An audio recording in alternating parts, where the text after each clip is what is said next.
I was at collegiate level. While I was in school, I was able to take the opportunity to coach a Smash Brothers team, which was a ton of fun to do. Like just to not only like coach a team, but like play with my friends and like strategize with my friends. It was fun to have that. So I think that was just like a really cool part of the esports element that like not a lot of people know about. Yeah. I mean, there's a lot involved in getting into the esports just in general. It's not just, hey, I'm good at a video game, I'm just going to go in and play a video game and do that. Like, I mean, there's a lot more kind of going into that. So kind of just like jumping into this whole thing, like, you know, we're here to kind of learn what it takes to be in competitive esports, right? I mean, the first thing, I mean, you got to like gaming. You got to like, you have to have a spirit of competition too. You got to want to compete. So that's kind of like the two things I would say. Like, very first thing is the spirit of competition. You want to compete, you want to play, and then, you know, just enjoy it. Right. I mean, so enjoying gaming in general and being competitive. For me, you can't be somebody who's just passive and just like, well, I guess I'm good at a video game. Who's good at, like, you need to be somebody who has props. Is what I'm. Yes, like you want to play the game. Obviously, you know, you want to continue to play it, and I always tell people you want to play to enjoy it, and whatever that looks like at any level. You know, that if you play to enjoy it and you sit at home and play story mode in hero mode where you put it on really easy and just play through the whole story, great, I'm happy with that. But if you want to sit down, play against somebody and play some mental chess, like, that's where you got to be, and you got to train, you got to, you know, work your progress. Right. So kind of going into how to get into in this thing, you know, how do you go about choosing a game that you want to kind of get into? It comes from a desire to play the game at a higher level.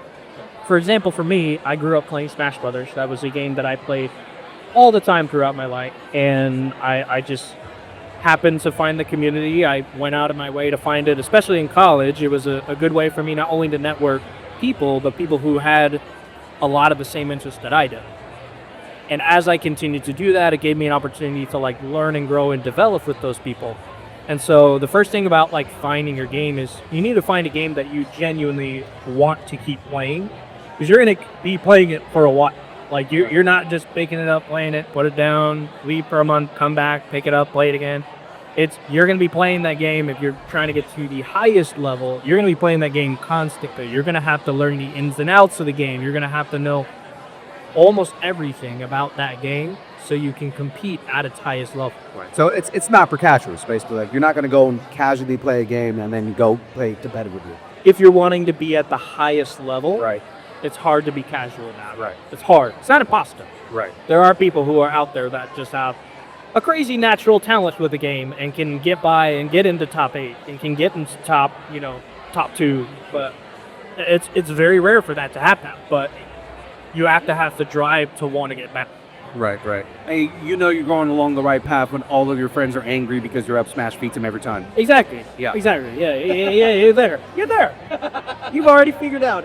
Exactly. That's how you know it's like, okay, you know what? I'm good enough at this that there's not a single person who's not angry at me. Yeah. You know, I get it's I'm beating people with Ken with like a sliver of life. Yep. That kind of guy. I don't know if you know that video. Yeah, dude. Yeah. That's a crazy video. Daigo and oh my god. I still don't understand how he pulled that off. I don't either. That's a lot of pressure. Yeah. A lot of pressure to do that. But like, that's part of the game. Is like you got to play under pressure. You got to be able to play in front of people. Like people are going to be watching you and watching your gameplay and understanding that like you are going to be watched. So. How do you, and I got to ask this just because it's something that comes up in my head. How do you manage ego at that point? When you get to a point where you're at a higher level, how do you manage your ego not getting ahead of? You don't want to put yourself in a position where you're setting yourself up for failure. Meaning like, if I go to a tournament and say, I'm going to win this tournament and I don't win it, well, the game's going to suck because I didn't win the tournament. Right. Versus if I go into the tournament saying, hey, I have this thing where I dash back a lot and people are catching on to it. This goal for me in the tournament is to not dash back as much. You know, okay. That's my goal. It's feasible. It's something that I'm working to improve. So the way that you kind of approach a tournament in the sense of that is like first finding your local tournament, whether it's local or online, finding that tournament and playing, because you need to be able to put yourself on the scale. Because every competitive game has a scale of whether it's a ranking system, whether it's anything along the lines of that kind of thing, but you can kind of understand where you are as a competitor and where you need to improve. And then from that point is where you start building and doing it. Right. I mean, there's always got to be a level of, there's always places to improve. You kind of have to always have that mindset, right? There's always a way for me to improve in what I'm doing so that I can be better and be at a higher level and, be that top 5 person, like things like that, right? Oh yeah, you can get humbled pretty quick. Yeah. I mean, I've had people come to the tournaments that we used to run and dudes are like, yeah, I beat all my friends. I think I'm really good at this game. And like, I think I could win this tournament. And they go 0-2. They lose right away. It happens all the time. And for me, like, that's going to happen. It's like, I call it the tails between the legs, They realize, their ego's up and they're like, oh yeah, I beat all my friends. I use this character. But they have such predictable things that happen. They have a lot of tells that are very easy to read. And if you're playing against somebody who's even at a moderate level, it's tough to get out of those habits, And that kind of goes into studying the community and knowing at what level people are at within the community of the game that you've chosen. So if you decide I'm going to be a Street Fighter player, I'm going to be Super Smash, I'm going to be for Tetris, right? Is knowing who the top people in that field are, and their advantages, the disadvantages, and then kind of just studying the field, knowing the level, and then again finding ways to improve yourself in order to be able to compete at that high level. It's like training, like in any other sport. Yeah, as with any other sport, I mean, you have great basketball players, football players, but I think something unique to specifically for fighting games is that you can kind of tailor your own style with a character. And especially like in the Smash Brothers Melee community, it's really cool that you can basically black out a character and like black out the person's name, and you could watch a match, and the high level players can tell you who that character is, like who's playing them based on the movement, based on like what they choose. They could choose 2 of the same characters, but you can see, oh, okay, he's doing more defensive approaches. He's a lot more aggressive, so I know it's this player. Yeah. Even though it's the same character, they're utilizing the tools in their own way. And I think that's where like this creativeness comes from, specifically fighting games, is like you can take a character, take their tools, and use them to your aspect, because there's always going to be the highest level. Oh yeah, this is the tier list, and this is, the best character to use because they have the best possible options. But in Smash Brothers Melee in particular, like Luigi was considered a mid-tier character. Now he's considered high tier because 2 people have just been dominating tournaments and beating the number 1 and number 2 players dominantly, because there's just not enough matchup information and they just don't know the character well enough. So you can be successful with any level of character that you decide to do.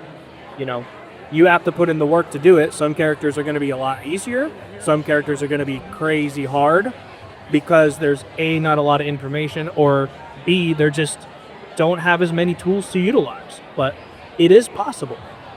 Would you suggest at all doing any kind of gauging? So like maybe you enter a low level tournament, something that's like low stakes, so that you can kind of see where am I in comparison to everybody else in the field. I might think that I'm the best at this game, but I don't really know until I play people who are at a higher level than I am. Would you suggest kind of putting yourself in that kind of position? Like with I'm a former boxer, so like with boxing, a lot of times you would box or you'd spar with people to kind of figure out, okay, where are my holes at so I can improve on myself in a setting where I'm actually doing an amateur boxing match versus getting my butt kicked in my first fight because I did not know where I actually was. Yeah, and that's kind of the same concept with more fighting game stuff. It's the same idea. I mean, the first thing I say is play a character you like to play. Yeah. That you want to like kind of the sense of like your character should fit your hand. The hand movements that you do with your character should feel smooth. They should feel natural. They should never feel unnatural to do a certain movement. Well, I can't play as Zangief. Right, yeah. There's button and motion inputs. I mean, I'm Smash Brothers. All I have to do is hit one direction and I'm fine, you know. But it's cool to like see people take certain characters and like push them to new heights because they want to do that training. They have the desire to be better. But to answer that question, yeah, I mean, the more you play in the tournaments, whatever level it is, the better. And ideally, in your training arena, you want to have 3 types of people to train with.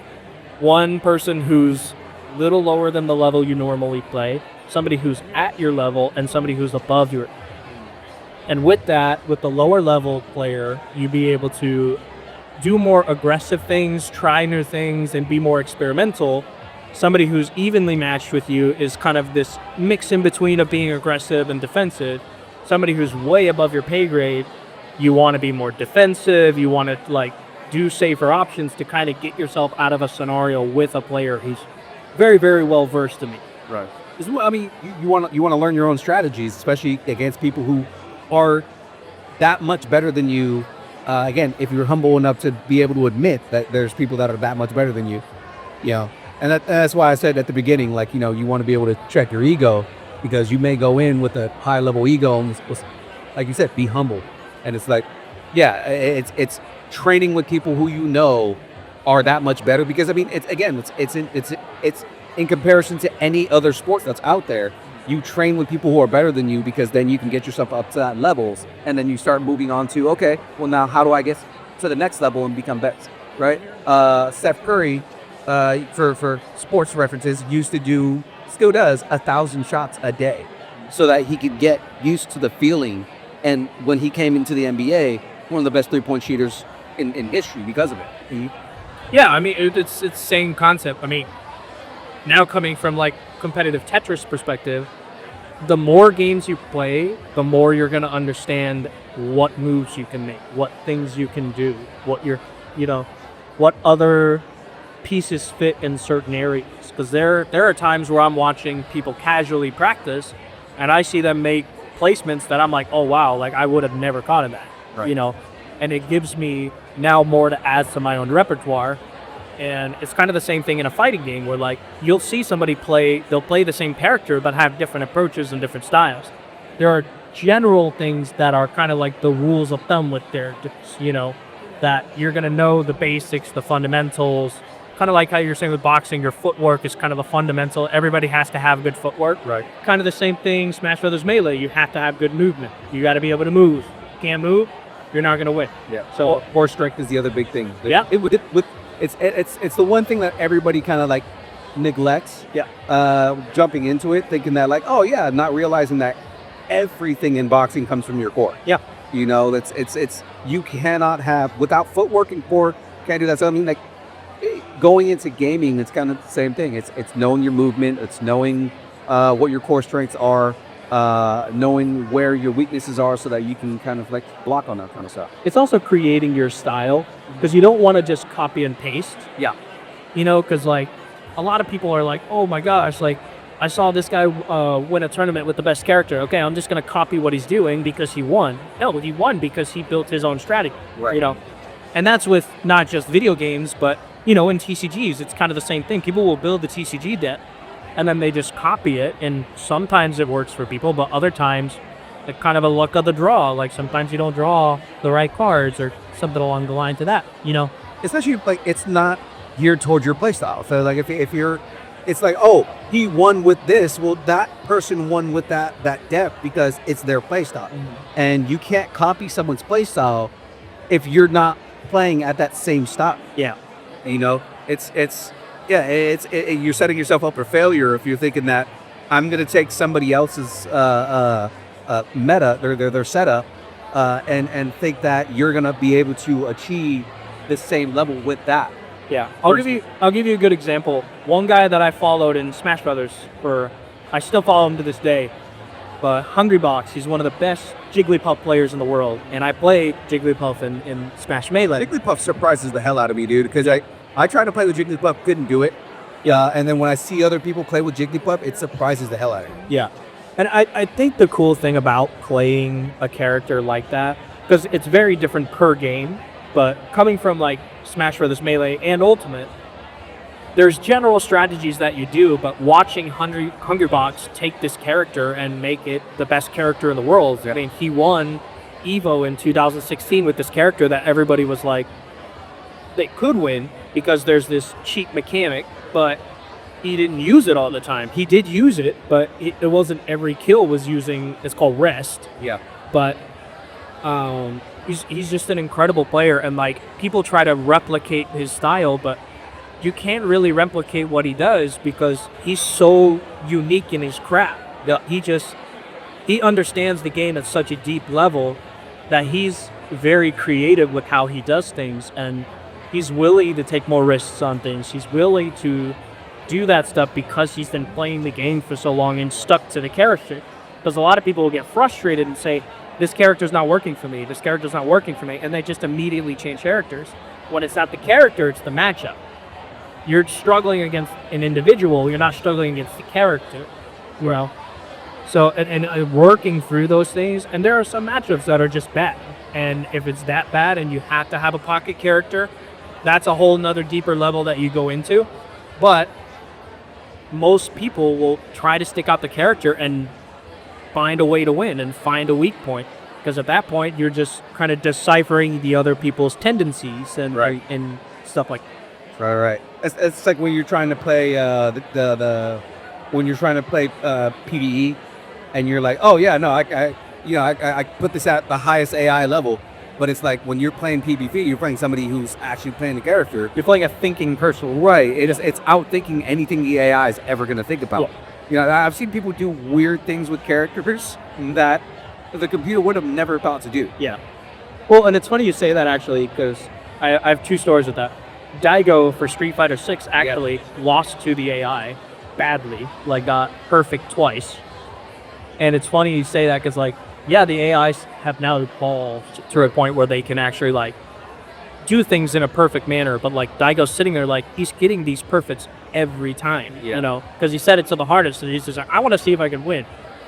So, and it's funny because they actually had to nerf the AIs a little bit. They're like, if the best player in the world can't win against the AI, we may need to dial it back a little. I got wrecked by jewelry one time trying to do that. And I'm like, no, this is ridiculous. Yeah, I mean, I have those moments too, for sure. But another story is Mewtwo King. He's one of the 5 gods of Smash Bros. Melee. He's like one of the best Melee players of all time. He grew up, in a household by himself as a kid, and he would only play level 9 CPUs. But it was like 2006, I want to say, 2007. He was basically like hand counting frames. He would pause and unpause the game and count the frames to like find out where the hitboxes came out, where invincibility was, and he had a spreadsheet he wrote by hand of every single character in Smash Bros. Melee and memorized everything. That's intense. Yeah, and like that's why he became so good. Yeah, and that is the fundamental behind knowing your game and study. He's the deepest level, but he like, it's funny because he went on to other YouTube channels where it's like, oh, okay, like they played like a Smash Brothers Melee like guessing game, and he was able to guess everything correct. Like he got 100% on every, like what move does this percentage, and when does this come out, and like how far on the stage do they go if they get hit at this percent. And so it was just crazy. That's crazy. Like that's a deeper level of knowledge that you just have to work for. Because you can learn basic stuff about a character, but when you're that deep into a character where okay, I know that this move comes out at this frame and this move comes out at this frame, let's do the same move at the same time, I know I'm going to win. Yeah. It's just like a deeper level that it's hard to compete with. That's absolutely insane. Yeah. And I mean, it kind of goes into kind of the next point on this, with understanding the community, right? So it's kind of like, again, we're talking about people within each of these gaming communities, people who study hard, but it's also knowing who these people are and knowing people within the community itself. Being a part of the community is a big deal. I mean, you don't want to be the person who thinks they're going to jump right into a competitive game but not know anybody else in that community and not know the dynamics between the people in that community itself.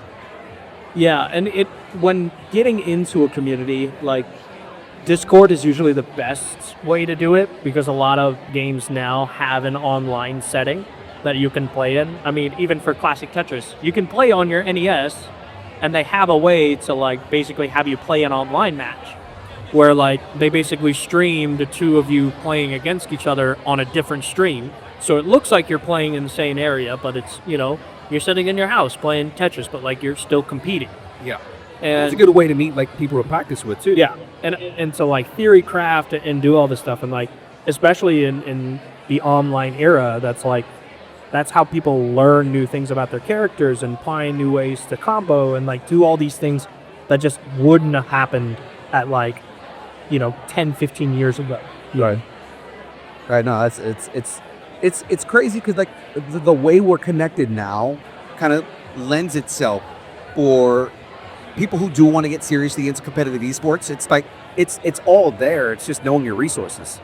Yeah, and there are thousands of resources, not just like Discord channels, but YouTube videos of matches to watch and streams of like tournaments that play in, because like you don't necessarily need to play if you want to just watch the tournament and just kind of gauge, the competition in that manner. Right. But however you want to approach it, for some people like to dive into the deep end, some people like to walk down the stairs into the pool. Like it's just a matter of what works best for you.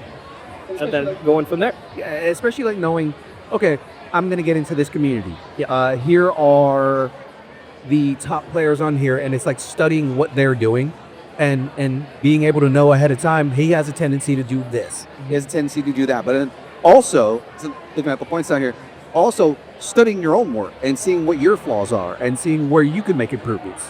One of the guys that I coached, he said the hardest thing for him to do was to watch himself play because he knew what mistakes he was making. But watching it happen was like the hardest thing to do. Cringe, man. Yeah, because you know what you're doing is wrong, but you're reacting in a moment.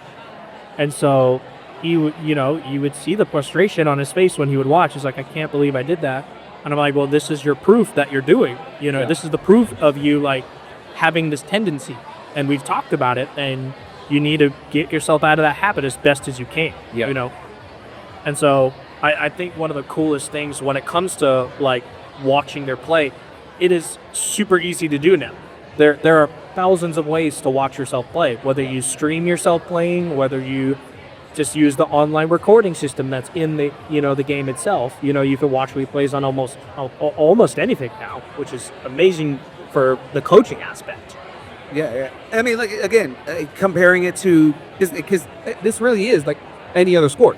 It really is. Comparing it to boxing, again, when I would train and everything like that, I would look at what were my sticking points, what were my issues, right? If I throw a hook, I have a tendency to wait too long to bring it back, so I got to work on snapping back. Otherwise, I'm going to get hit in the face. Things like that. It's exactly what you said right there. It's knowing, damn, I hate watching myself because here is a mistake that I make, but in not watching that, you don't know how to correct that mistake. So you'll improve to a certain point, right, but until you start understanding yourself, right, and like the tendencies that you have, and if you start picking up on it, which is why I tell people watching with someone else, because if you're watching it with someone else, they're going to catch on things that you don't, because you're only going to see, well, yeah, I did it for this reason, right, but your other person that's watching it may say, oh no, this is going to happen if you decide to do this, So it's good to have that, and like also like going back to community is like talking to them and saying, hey, I'm struggling in a matchup between this character. What approaches are there? What kind of styles do you guys do to kind of help combat this character in particular? So there's a lot of different theory crafting and a lot of different things that you can do, especially now. So yeah. Well, so kind of we're approaching the end of this. We're coming up on time, but I did want to ask about setting goals, like goal setting and things like that. So what would be your best advice as far as setting realistic goals and how to get to those places in order to realistically get you to a place where you can improve yourself? Make it simple and make it attainable, and know the level you're playing, because you can't just go in and I'm going to win a 2,000 person tournament. Yeah. It's not realistic. It could be, but you're probably not going to do it. There are a handful of people that I can count that have actually done that. Yeah. But setting a goal for yourself in the sense of improvement in a tournament versus trying to be at the high west, you know? So for me, like my goal for one tournament was, hey, I'm going to make it out of fools. I'm going to get into the tournament. There's a lot of fighting games, a lot of games like that have a pool system where you play, then the pool system puts you into a seeding. And if you don't do well in pools, then you don't make the tournament. Right. And so, like, setting a goal for yourself, hey, I'm going to make it out of pools and I'm going to win my first game. You know, not match, because most games and fighting games are 2 out of 3. I'm going to win one game. You know, if I win one game and I make it out of pools, I have reached all my goals. Now everything else is a bonus. You know, if I make it 2 games further and I get to my next opponent, I've already accomplished more than I needed to. And I had a couple of people on my team who definitely struggled with setting those kind of goals and being like, theyese are kind of easy goals. And they're like, well, yeah, because we want you to feel that sense of there is something that you're attaining. Right. And then as you do that, it's going to give you the desire to build off of it more and want to continue to build even further to say, hey, you know what? I'm going for top 64 today. I'm going for top 16. Right. You know? And whether easy or hard, you have to set a goal somewhere. Yeah. You know, so it's like if you set an easy goal, okay, cool, you knock that out of the park. So set a goal that's higher than that until you get to a point where it is getting a little bit harder. Yeah. It's like, okay, well now here are goals that are harder for me to attain, but I can work towards that. Yeah. You know? And if it doesn't happen and you don't reach that goal, don't take it as a loss. Take it as an opportunity to grow. I mean, that's what Daigo says. He's like, every time I lose a match, I'm not worried about it. He's like, that's just an opportunity for me to learn my tendencies and learn what I need to improve on. He's like, it's an everlasting improvement that I get to do because there are people out there that are eventually going to be better than me. Right. And if I'm not on top of it, because he's starting to get into that like older phase, he's kind of an older face of the community. And, you know, people catch up and people come up with creative new ideas. And if he's not on top of that and he gets stuck in his tendencies, people can take games from him. Right. Even though he is one of the best in the world. But, and that's something, you know, as you continue to play in more and more tournaments, your goals are going to get larger, larger, and larger. But starting out at the base level and just setting a goal of even being in a tournament, like going to it, you don't even have to compete. If you go to it and just get yourself involved and talk to people and just kind of see the game for what it is at the tournament level, that can even just be an aspect of, okay, you know what? Yeah, I do want to compete. Or, hey, you know what? This may be too much for me. I'm just going to keep playing casually and in the way that I want to, which is totally fair. Right. So last 2 things I'm going to ask you here. What's probably the number one thing that you think that people get wrong about pro gaming? That you have to be the best. That you have to. Anybody can, the best part about esports to me, there's no standard. There's no direct standard. You don't have to be this height, this weight, you know, this speed. You know, you don't have to have this vertical. It's not like traditional sport. It's unique in the sense of a 10-year-old competitive Tetris player can come in and wipe the floor of people, or a guy who's 94 can compete in the Tetris world. You know, Beating people with his feet. Yeah, you know, like all these kind of things. There's just this open gate to people that, like, if they work hard and do it, it doesn't matter who you are as an individual. So long as you're putting in the work and you're putting in the time, you can compete at the level that you can compete at. Awesome, man. What's the biggest piece of advice you would give somebody, like anybody that's here right now, that is wanting to get into competitive esports? We just kind of went over a lot of that right now, but what would be like your biggest piece of quick advice that you would give anybody here? Play in a tournament. Like, play. Like, you gotta know where you are on the scale to get better. Because you could always just say, oh yeah, I beat all my friends. I think I'm the best at this game. Well, you're not going to know that until you go to a tournament playing against people who like the game as much as you do and have studied the game maybe a little more than you have. And you kind of get put in your place and understand where you are on that scale so you can find a way to improve from that point. And I like that for people, because people are like, oh man, I'm going to lose the tournament. Well, yeah, you have to know where you are. Like, you can't just go in and you're going to get number one. Like, you have to go in understanding, you know what, I might not even win a game, but I'm going to see where I'm at, and then that's going to give me the drive to push myself further. Awesome, man. Well, Tyler, I thank you for having this conversation with me, man. Dude, it's always good to hang out, man. Absolutely, man. We'll be here at the rest of the con for the rest of the day and hanging out here at CCS. Absolutely. All right.